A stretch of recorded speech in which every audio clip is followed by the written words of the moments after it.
Here is a fact that sounds like a mistake. The internet ran out. Not out of money or space or electricity.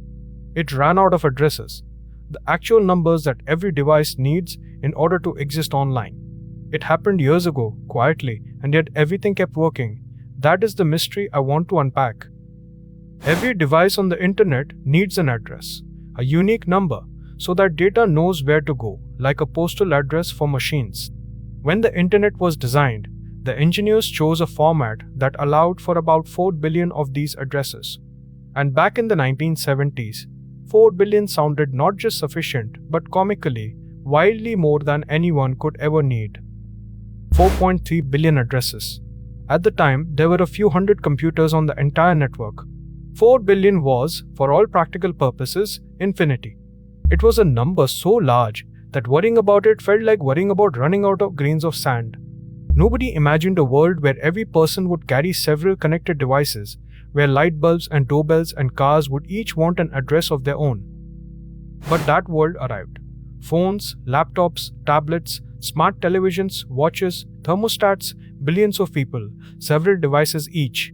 And one by one, the 4 billion addresses were handed out until, around 2011, the last grid blocks were formally assigned. The pool was empty. The internet had, officially, run out of room.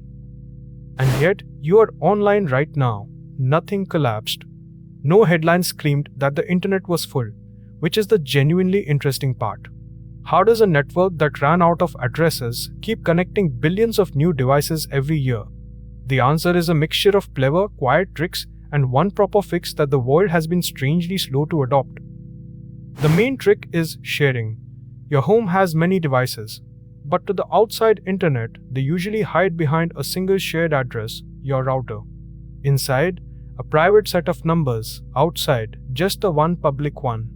It is like an entire office building sharing one street address with a receptionist sorting the incoming mail. Multiply that across the world, and a few billion addresses are stretched to serve tens of billions of devices. But sharing comes at a cost. It makes the internet more tangled, harder for devices to reach one another directly, and quietly props up a system living far beyond the size it was ever built for. The tricks work, but they are patches, scaffolding holding up a building that technically ran out of floors years ago. The proper fix has existed for decades. A new address format called IPv6, with a pool so vast it genuinely defies comprehension. Enough addresses to give every grain of sand on Earth billions of its own and still barely make a dent. It does not stretch the old space. It replaces it with one that, for any human purpose, simply never runs out. So why are we not all using it? Because switching the entire internet from one addressing system to another while it is running with no pause button is enormous thankless work. The old system still mostly works thanks to the tricks. And so adoption has crawled along for years. A slow, partial, decades-long migration that most people will never notice is even happening.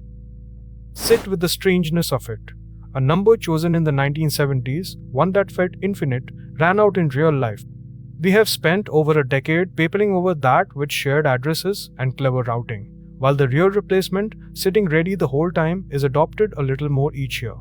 The internet outgrew its own address book and mostly just improvised. So the next time you connect without a second thought, remember the quiet overcrowding underneath it. Billions of devices sharing a pool of addresses that officially emptied years ago, held together by tricks, while the real fix rolls out one network at a time.